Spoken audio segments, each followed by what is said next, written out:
1, 2, 3. Bienvenidos al podcast El dinero no viene con instrucciones. Mi nombre es Ricardo Chavero, soy director general de Network Consulting. Llevo más de 10 años invirtiendo en el mercado de valores y me encanta aprender sobre cómo cuidar el dinero. Y yo soy Brenda Gómez, soy asesora financiera. He ayudado a más de 1,000 personas a mejorar y sanar sus finanzas. También disfruto mucho de aprender sobre el dinero. Síganos en nuestras redes sociales, Network MX, o búscanos en Google como asesorfinanciero.com.mx.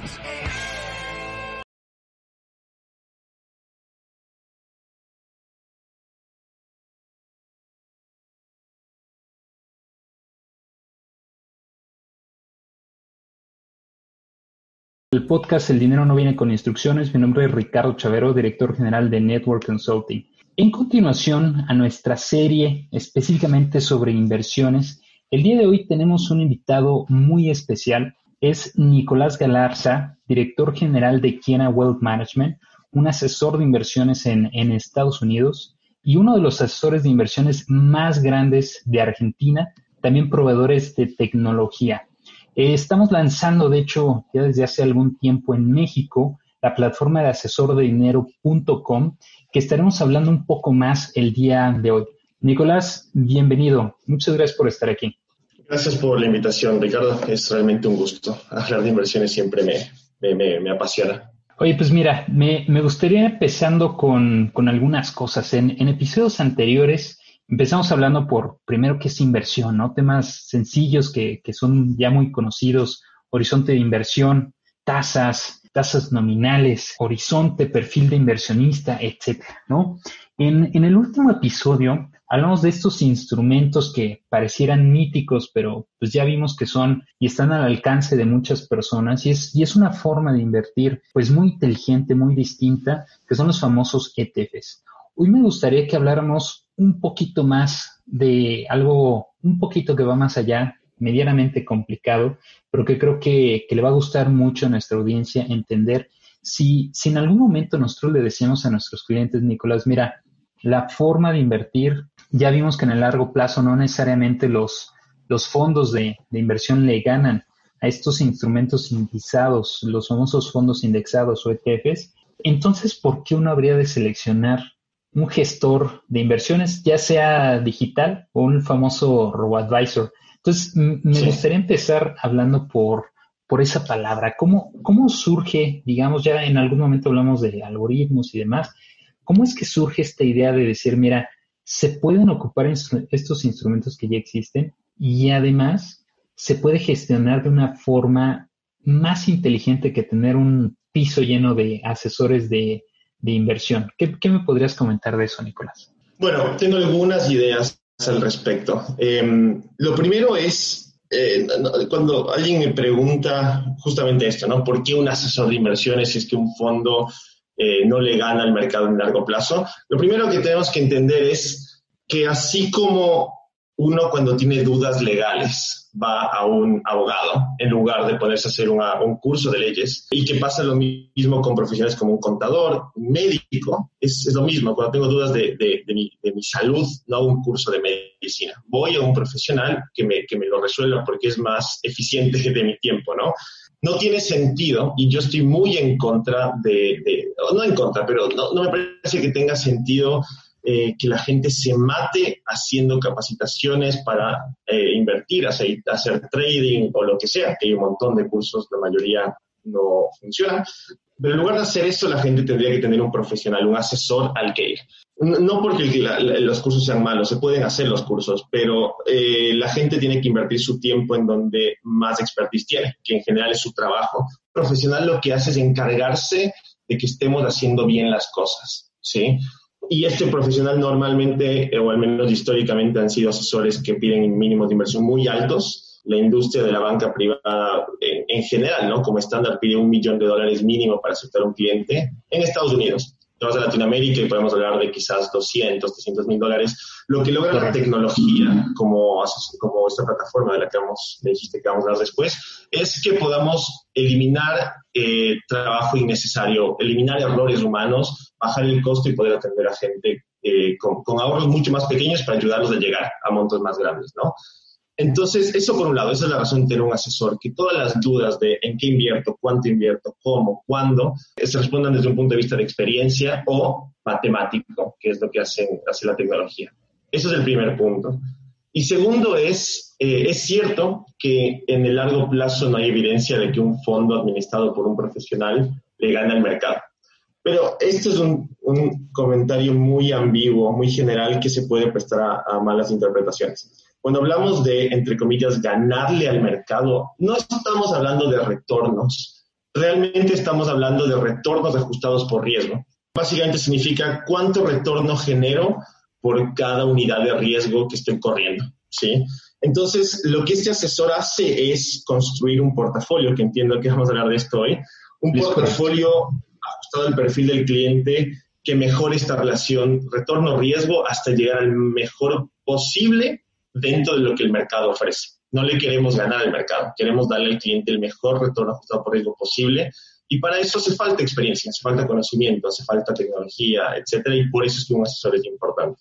No sé si te respondí. Sí, creo diste justo en el clavo de algo que es bien importante. Yo, en palabras muy sencillas, como le trato de decir a mis clientes, vamos a tratar de ocupar los elementos que ellos ya tienen y conocen, ¿no? Si un cliente me dice, oye, Ricardo, pues yo conozco el Standard & Poor's 500 porque ya me explicaste qué es, ok, ¿no? Y yo siempre les digo, mira, si inviertes el 100% de tu capital en el Standard & Poor's 500, ¿estás de acuerdo que también estás asumiendo el 100% del riesgo que trae inherente el Standard & Poor's 500 o el promedio de las 500 empresas más grandes, ¿no? Que creo, me gustaría ahondar un poquito más en este tema, Nicolás. ¿Por qué es tan importante entender el tema del riesgo en los portafolios de inversión? Y como tú decías, ¿por qué es importante encontrar el portafolio indicado por cada peso que estoy invirtiendo, tenga esa relación justa de riesgo o me pueda dar incluso más que el mercado de valores? Que creo ahí es donde viene algo bien interesante. Exactamente. Estoy de acuerdo y voy a intentar explicarlo lo más simple posible. Voy a tomar tu ejemplo, ¿no? El Standard & Poor's 500, depende del periodo, pero podemos decir que rinde un 7% anual, ¿sí? Por poner un número cualquiera. Y tomemos una unidad de riesgo, digamos, la mayor caída en el mismo periodo. Drawdown se conoce, ¿no? En la industria, correcto, pero digamos, desde tu máximo hasta el mínimo, antes de que se recupere tu cuenta, o el S&P, el Standard & Poor's 500 en este ejemplo, ¿cuál fue la mayor caída? Entonces, de hecho, podemos tomar, no sé, la caída de estas últimas semanas, ¿no? Decimos 30%. ¿Sí? Estoy redondeando también. Entonces, hablemos de que yo estoy generando 7% anual de retorno a cambio de exponerme a una caída potencial máxima del 30%. Es una forma de ver esto de retorno ajustado por riesgo, ¿no? 7% anual versus el riesgo de una caída del 30% en algún momento de la vida de la inversión. Ahora, lo que hace un portafolio, y me gustaría explicar el cómo, es generar, por ejemplo, ese mismo 7% anual de retorno, pero con una caída máxima esperada del 15%, por ejemplo. El riesgo en el mercado de valores, sobre todo en la bolsa de valores, normalmente es volatilidad, o se expresa como volatilidad. Sobre todo si estamos invirtiendo en fondos o en índices, no en compañías específicas, sino en ETFs, básicamente en fondos. El riesgo es volatilidad, es qué tanto se sacude, por así decirlo, de arriba hacia abajo. Y el retorno es el promedio de, en el largo plazo, cuánto crece ese fondo. Y normalmente un fondo crece junto con la economía. Y aquí es una pregunta, no sé si la tocaron en otros capítulos, pero ¿de dónde viene este retorno? El que genera una bolsa. En el largo plazo viene del crecimiento de la economía. Un ejemplo que me encanta dar es los bienes inmuebles, ¿no? Cuando uno compra un inmueble, sabe que le va a ganar a la inflación, o al menos crecer junto con la inflación, porque si es que hay inflación cuando la economía crece. Si la economía crece, hay inflación. Pero la economía crece también significa que hay crecimiento poblacional en las urbes, por ejemplo, ¿no? Estoy poniendo como ejemplos muy, muy, muy básicos, pero si es que la economía crece, hay más trabajo, por lo tanto la gente se muda más hacia las ciudades y hay más demanda de inmuebles. Y entonces el precio del alquiler sube junto con esa demanda adicional.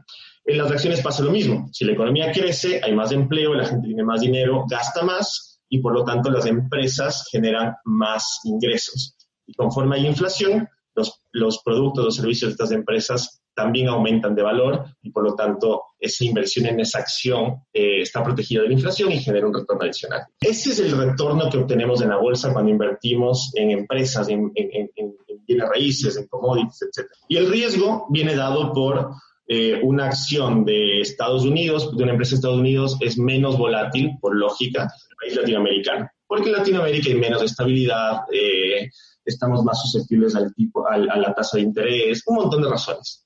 Entonces es lógico que una empresa estadounidense tenga más volatilidad, menos riesgo que una latinoamericana. Entonces, si es que yo diversifico y digo, ok, voy a comprar empresas estadounidenses, por un lado un fondo como el Standard & Poor's 500 y voy a comprar un fondo de empresas, digamos, latinoamericanas o asiáticas de países emergentes. No siempre van a subir y a bajar al mismo tiempo. Es más, van a haber momentos en los que cuando una baja, la otra sube. Entonces, eso va a disminuir mi riesgo del portafolio total. Por ejemplo, la caída del 30% puede convertirse en una caída del 15%. Pero si nos ponemos a pensar un poco en el largo plazo, el crecimiento que genera el retorno, el que hablé hace un rato, no cambia de ninguna forma porque esté invirtiendo en distintos lugares. Entonces, al final del día, un portafolio me baja el riesgo, pero me mantiene el retorno. Si es que uno hace el ejercicio que yo acabo de decir en un Excel, baja los históricos de por ejemplo, 2 o 3 fondos, da igual, y juega un poco con invertir todo en uno, luego invertir un diversificado, y mide el retorno y el riesgo, va a notar que el retorno nunca baja con la diversificación, solo baja el riesgo. Y eso es lo que logra un portafolio. Y lo que hace un asesor es buscar entre todas las opciones que hay en el mercado de valores, las miles o decenas de miles, busca los fondos o los activos que se ajustan más a un cliente. Y ese es el valor que aporta un profesional de las finanzas. Te ahorro el buscar entre todos esos miles en qué invertir. Yo te digo en qué invertir, cuánto y demás, para que se ajuste a tu perfil y que al final del día tengas menos riesgo por el mismo retorno o más retorno por el mismo riesgo. No sé si fui claro, tal vez fui muy técnico. Es correcto. Me gustaría ir tratando de discernir, digamos, lo que ya estuvimos viendo, Nicolás. Vamos a tratar de poner el siguiente ejemplo, ¿no? Para ver si con eso le queda muy claro a todo nuestro auditorio, ¿no? Vamos a suponer que yo decido, oye, a lo mejor quiero invertir en acciones de Netflix porque en ese momento creo que es una buena opción, ¿no? Y por otro lado, tú dices, oye, pues, ¿por qué no mejor inviertes en el Standard & Poor's 500, ¿no? Yo digo, no, sabes que yo prefiero invertir en Netflix, ¿no? Y como hablábamos en sesiones anteriores, que creo va muy de la mano con el tema que estamos diciendo, volatilidad o riesgo, que ahorita entraremos un poquito más a detalle, potencialmente podría crecer más Netflix que el promedio de las 500 empresas más grandes de Estados Unidos. Pues posiblemente sí, estamos invirtiendo en una, pero también Netflix, ¿estás de acuerdo que podría llegar a valer 0, ¿no? Y eso también hay que tomarlo en cuenta, ¿no? Entonces, de entrada, vemos que cuando uno empieza a armar un portafolio de inversión, usualmente lo que nosotros ocupamos, y es parte de lo que ocupamos en asesorodinero.com, es empezar a ocupar ETFs por razones que ya hablamos, ¿no? Son más económicos, el costo es relativamente bajo, etcétera, ¿no? La siguiente pregunta sería, Nicolás, es, bueno, si al final del día yo voy a obtener el mismo rendimiento que a lo mejor el 7%, 10%, 9% del que estamos hablando, ¿por qué debería de tener una canasta de varios ETFs o de varias clases? Que creo me gustaría ir a ese punto. ¿Cuál es la diferencia? Tú decías, oye, si invierto por un lado en bienes raíces o por otro lado en oro o en commodities, que en algún momento lo platicamos, y por otro lado tengo empresas pero de países emergentes, y además tengo el mercado de valores en Estados Unidos, etcétera. ¿Cómo se conoce, digamos, esa amalgama de decir, oye, voy a tener no solamente empresas, sino además clases de activos, que me gustaría que nos explicaras qué es eso? ¿Cómo es que se va armando, digamos, este cuadro que vamos pintando? Ya entendimos por qué el Standard & Poor's 500, por qué ETFs. Ahora, ¿por qué ir conectándolos en un portafolio de inversión? Tú ya bien decías, mira, porque lo que queremos reducir es esa volatilidad, es ese riesgo, ¿no? En lugar de tener ese menos 30, que a lo mejor sea un menos 15, que sea un menos 14, un menos 12, pero seguimos manteniendo el 7-10% que podríamos tener en nuestras inversiones, ¿no? Es decir, en otras palabras, como siempre le explicamos nosotros a nuestros clientes, mira, lo que te va a ayudar este portafolio es a reducir la volatilidad en el largo plazo. Pero vamos a entender por qué. ¿Cómo funciona, digamos, esta metodología, este algoritmo que se ocupa? ¿Qué es lo que hace que se tenga menos volatilidad y por qué funciona? Bien, te voy a responder en dos partes. La primera es la razón de todo este ejercicio que hacemos en asesordedinero.com, ¿no? Hay dos formas de ver el mercado. Una dice que yo puedo encontrar oportunidades antes que todo el resto de la gente y ganarle al mercado, básicamente, ¿no? Sí. Que es una discusión abierta, es decir, hay premios Nobel de economía en un lado diciendo que sí y premios Nobel de economía en el otro lado diciendo que no. No vamos a meternos en esa discusión, pero os voy a transmitir mi forma de verlo. Yo creo que es más seguro, más seguro, más sobrio, más realista asumir que no le puedo ganar al mercado, que no puedo encontrar oportunidades que los analistas de JP Morgan no encontraron. Sí, correcto. Es posible que sí, cada uno tendrá su hipótesis, pero creo que para la mayoría de mi capital o mis ahorros, lo que quiero para el largo plazo y que crezcan de a poquito, sólido y protegido sobre todo, es seguro creer que no, porque puedo cometer errores muy grandes. Si quiero especular con una parte de mi capital, está perfecto. De hecho, creo que es una herramienta de involucramiento, pero totalmente. La mayoría creo que no. Entonces, si es que yo asumo que no, también tengo que asumir que nunca sé cuándo el mercado va a subir y cuándo va a bajar.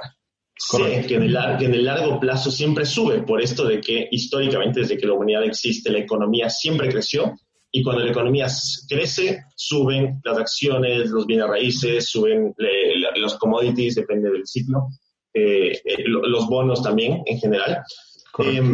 Siempre suben. Entonces, yo quiero obtener retorno de ahí.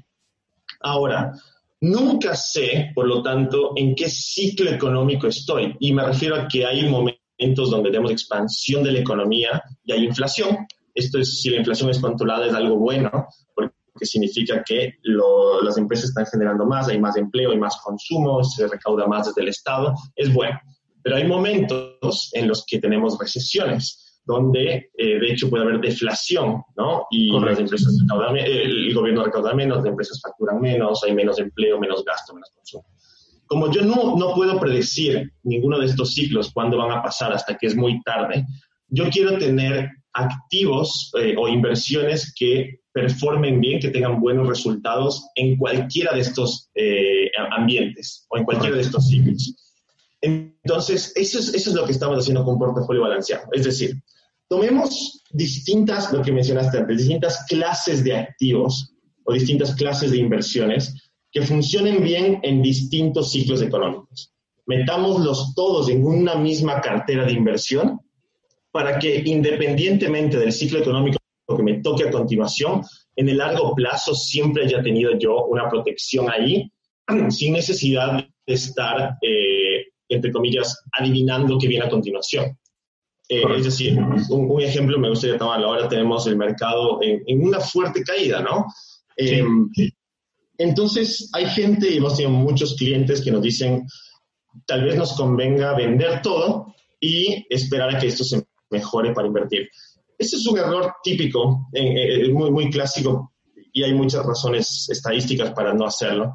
Pero digo, para que esto funcione yo tengo que adivinar cuándo va a mejorar todo, porque si es que yo salgo ahora que está abajo el mercado y espero a que se recupere para volver a comprar, me perdí toda la recuperación, ¿no? No quiero que me pase eso nunca. En cambio, una situación ideal en la que sí quiero estar es, yo tengo un portafolio con distintas clases de activos, que por mencionarlo, ¿no? Acciones, bonos, commodities y propiedades. Podemos decir esas rápido. En realidad son acciones, bonos y alternativo, donde meto propiedades, meto commodities, pero digamos, tenemos esas categorías. Si yo tengo todo esto y sé que en una caída de mercado, por ejemplo, los bonos van a performar muy bien. De hecho, pasó. Vimos una suba de los bonos durante estos días, estas últimas semanas. Correcto. Muy fuerte relativamente. Digo, un bono no se mueve mucho en general, especialmente un bono estadounidense. una subida muy fuerte. Esto en los portafolios diversificados hizo que si bien las acciones cayeran, también subieron los bonos y terminé en una caída mucho menos fuerte, ¿sí? Es básicamente eso. Y una caída más leve significa que a mí psicológicamente como inversor me permite con más calma no tomar decisiones impulsivas, mantener mis inversiones, si tengo un plan de ahorro, seguir depositando en la cuenta de inversión y en el largo plazo voy a tener retornos bastante buenos. En cambio, alguien que tomó mucho riesgo, por ejemplo, puso todo en el Standard & Poor's 500 y de repente ve que el 30% de su cuenta cae, si no estuvo ajustada esa inversión a su perfil personal, lo más probable es que termine vendiendo la inversión y nunca va a materializar el retorno que le corresponde por haber corrido ese riesgo en primer lugar. En cambio, si tiene la capacidad de esperar, el mercado le va a pagar el retorno que le corresponde por haber corrido ese riesgo. Y entonces la diversificación aumenta la probabilidad de que la gente tome buenas decisiones y no venda en caídas. Básicamente esa es la lógica, no sé si me expliqué. Sí, correcto, Nicolás. Creo que queda muy claro y me gustaría entrar al siguiente punto en la agenda. Uno diría, ok, ya entendí el por qué necesito que se arme este portafolio. La siguiente pregunta sería, oye, pero a lo mejor mi corredor de casa de bolsa también puede hacer eso, él está viendo ahí todo el día el mercado. ¿Por qué sería más eficiente ocupar un portafolio automatizado a ocupar un administrador que a lo mejor no necesariamente va a estar haciendo tantos cambios en el transcurso de un año incluso, ¿no? Que justamente en el episodio anterior hablamos de la administración pasiva y este tipo de portafolios que estamos promoviendo justamente van muy de la mano con la administración pasiva. ¿Por qué tendría que hacer de esta forma y no necesariamente que alguien lo esté haciendo manualmente, digamos? Bueno, hay muchas razones. Nosotros desde la empresa, pero de hecho somos, te diría, principalmente una empresa de tecnología, más allá de toda la regulación y todo esto de ver con los clientes para administrar carteras. La tecnología es una parte enorme de la compañía, es lo que se ve en Asesor de Dinero, ¿no? Correcto. La razón de hacer esto, voy a nombrar algunas, yo creo que las más importantes. La primera es bajar costos. No hay, bajar costos porque un asesor de banca privada, como dije antes, va a pedir mínimos de inversión muy, muy grandes. Entonces, cuando un inversor minorista, ¿no? Y aquí estoy quizás diciendo gente de que tiene líquidos para invertir menos de $500,000, que entiendo que para la mayoría de gente no suena a minorista, pero sí lo es. Claro. Si es que alguien minorista con menos de ese capital accede a un asesor en una casa de bolsa tradicional, normalmente lo que tenemos del otro lado no es un asesor, es un vendedor. Y esto es importante porque aquí voy a mostrar un ejemplo de lo que hacemos en la tecnología que está en asesordedinero.com. A ver, el primer paso que tiene que tomar un asesor es entender el perfil de inversor del cliente, sus necesidades, objetivos, capacidad de correr riesgo, situación financiera, etc. Normalmente lo que uno ve con estos cuestionarios de perfil de riesgo en las casas de bolsa es un requisito regulatorio. Nos preguntan cosas como, ¿qué harías si tu cartera cae 10%? ¿Compraría más? ¿No haría nada? ¿Vendería? Luego, ¿cuál de estos tres portafolios prefieres? ¿Uno más agresivo, con más retorno, más riesgo? La verdad es que nadie sabe la respuesta a estas preguntas de qué haría si es que nunca le ha pasado, ¿sí? Es correcto. Entonces, la mayoría de casas de bolsa o, entre comillas, asesores se enfocan en lo que nosotros llamamos el deseo de correr riesgo y lo hacen por cumplir un check regulatorio. Esa es la verdad. Porque con el deseo de correr riesgo uno no entiende las necesidades del cliente. Lo que uno ve cuando contesta ese cuestionario de asesor de dinero es una combinación de tres pilares. El deseo de correr riesgo es una de ellas, sí, es cierto, pero también metemos dos cosas. Una es la capacidad de correr riesgo, que tiene que ver con la situación financiera del cliente, cuánto capital tiene versus cuánto ahorro tiene, qué tan estables son sus ingresos, varias cosas. Correcto. Y otro es la necesidad de correr riesgo, que tiene que ver con los objetivos. Si yo tengo relativamente poco capital y tengo una meta muy grande, como, no sé, comprar una casa o cualquier cosa, necesito correr mucho riesgo y viceversa, si es que tengo mucho capital y tengo otros objetivos, ¿no? Entonces, lo primero que hicimos con tecnología fue realmente tener un entendimiento mucho más profundo del cliente individual que no tendría en un vendedor de casa de bolsa, porque eso es lo que es. Eso por un lado. Segundo, el hecho de que la tecnología elimina errores humanos. Queramos o no, el asesor de casa de bolsa, sobre todo si es asesor de un cliente minorista, está sujeto a las mismas emociones que nosotros. Y si es un vendedor, en lugar de ser un administrador de capital de millones de dólares, que es normalmente el caso, claro, no va a tener el expertise necesario para decir al cliente en situaciones como la que estamos pasando hoy, esto es lo racional, este era tu plan, eso es lo que vamos a hacer para mantener tu plan y vamos a seguir con el plan. No tienen la capacidad o la experiencia o la expertise de hacer esto, por lo que terminan cometiendo errores a veces emocionales. Bueno, la tecnología nos asegura que la ejecución del plan sea siempre la racional. Eso es muy importante porque así no estamos como asesores incluso sujetos a la misma emocionalidad que el cliente, ¿no? Totalmente.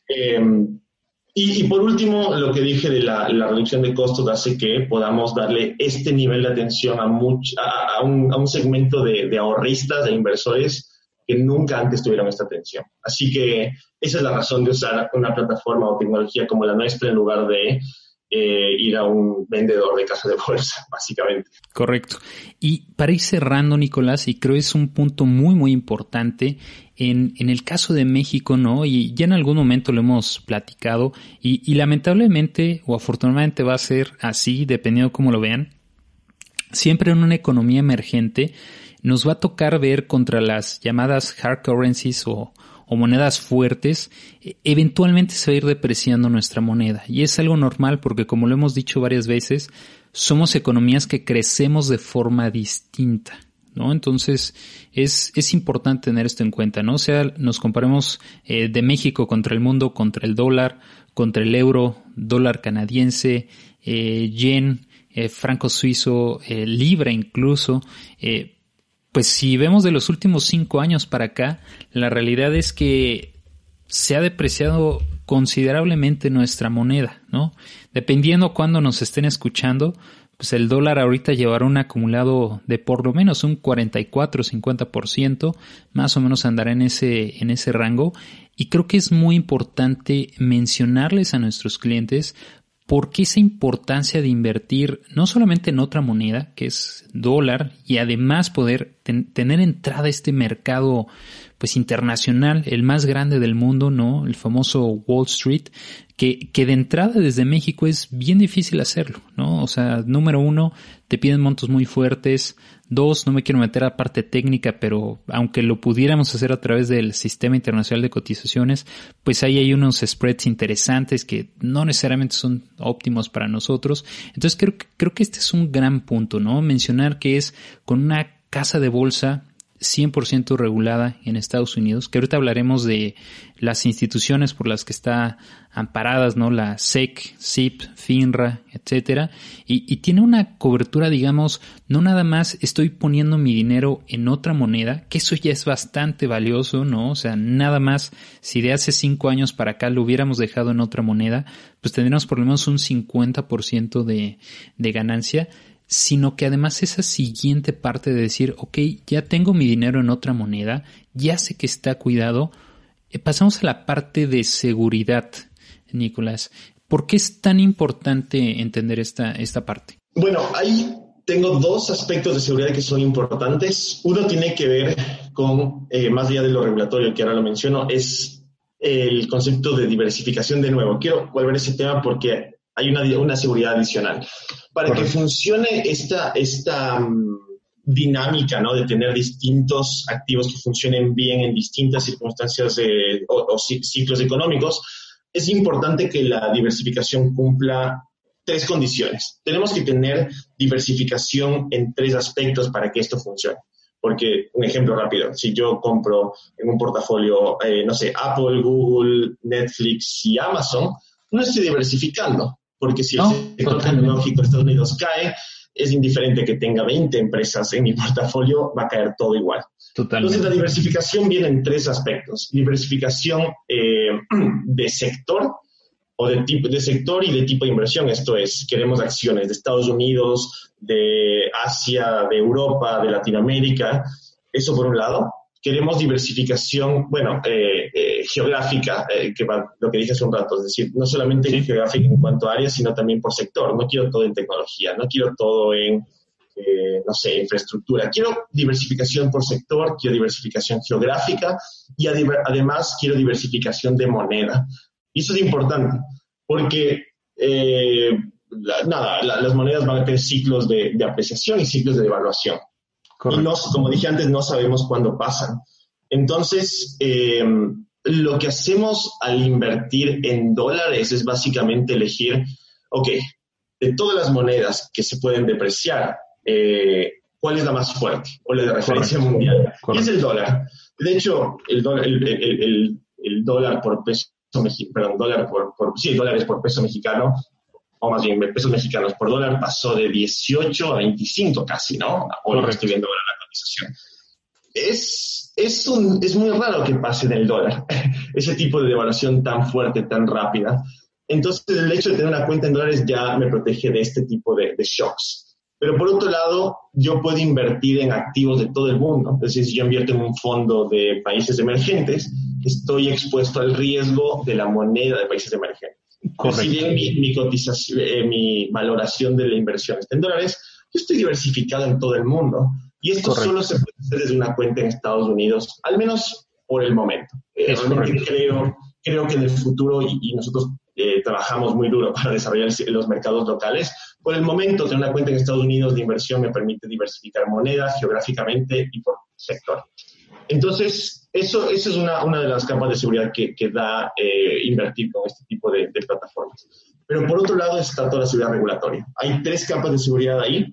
Una es que Asesor de Dinero como plataforma, o Network, o nosotros como quiera Wealth Management, no tocamos los fondos de los clientes jamás. Correcto. Eso es muy importante. No entramos en lo que se llama custodia de fondos, sino que están depositados en una cuenta de inversión segregada, es decir, separada, en una casa de bolsa que tiene custodia de los fondos, que es el equivalente, digamos, o similar a un banco, en el sentido de que el banco tiene custodia y a su vez tiene cuentas segregadas a nombre de cada cliente. Es exactamente igual acá. Correcto. Eso por un lado. Segundo, está el hecho de que cada una de estas cuentas segregadas está protegida hasta $500,000 por SIPC. SIPC es un organismo que protege a inversores de literalmente el peor de los escenarios. Es decir, ¿qué pasa si Network, si Asesor de Dinero o el custodio quiebran? ¿Qué pasa con mi dinero? Bueno, primero están activos separados, es decir, está en nombre del cliente, pero incluso en el peor de los casos de que haya falta de capital del cliente, SIPC, que es un órgano gubernamental en Estados Unidos, o más bien una organización aprobada por el Congreso de Estados Unidos, protege hasta $500,000 cada cuenta de inversión, para que el cliente nunca se preocupe de este tipo de riesgos y solo se ocupe del riesgo de inversión, que es lo que el asesor de dinero maneja. Ok, rápidamente, perdón que te interrumpa, Nicolás, para los que nos escuchan en México, sería el equivalente al IPAP, nada más que tengan en cuenta que el IPAP únicamente protege cuentas de banco, en ningún momento protege cuentas de inversión, cosa que en Estados Unidos sí, y eso hay que tomarlo bien en cuenta, ¿no? Obviamente somos un mercado que está un poquito muchos años atrás, ¿no? Y obviamente en Estados Unidos, siendo que casi el 60% de la población invierte en el mercado de valores, tenemos mucho más desarrollado este tema de seguridad. Exactamente, estoy de acuerdo. Y queda la tercera capa, que es la que se da por sentado, es todos los reguladores involucrados.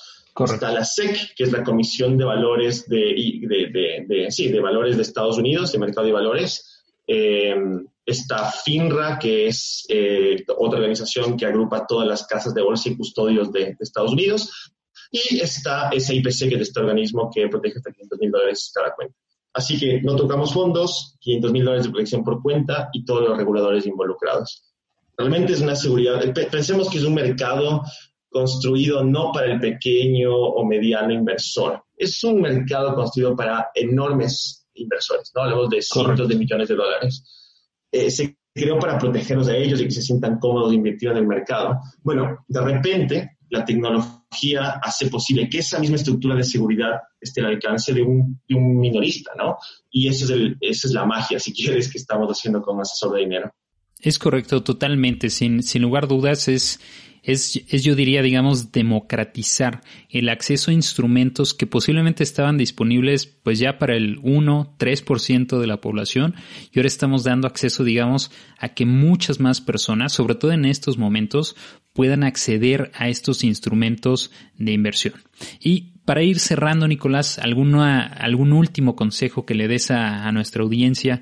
Bueno, a mí el consejo siempre gira alrededor de que si entendemos de dónde vienen nuestros retornos, es decir, este crecimiento de la economía en el largo plazo, podemos entonces dejar de fijarnos en el corto plazo. Es como, si es que algo tiene que estudiar el inversor, es eso, es cómo manejar sus emociones, ¿no?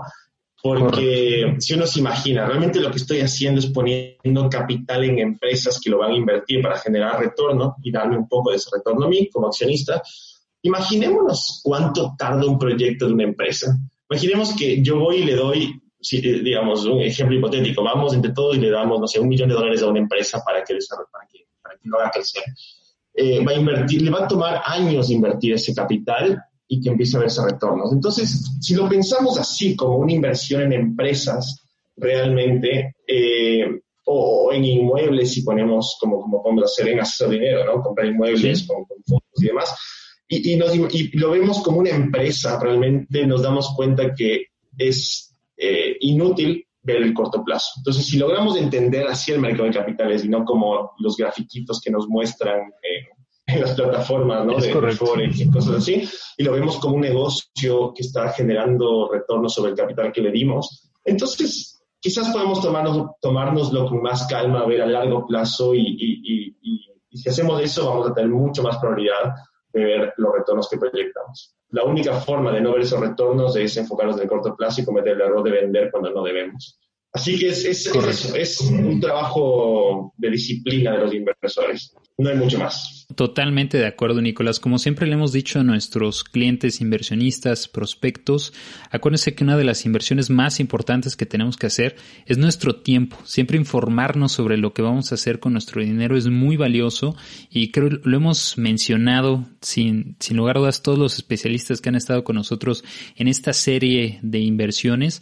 Creo que lo más importante que todos han mencionado es tener bien claro el objetivo, no tomar decisiones, por supuesto, con el estómago, ¿no?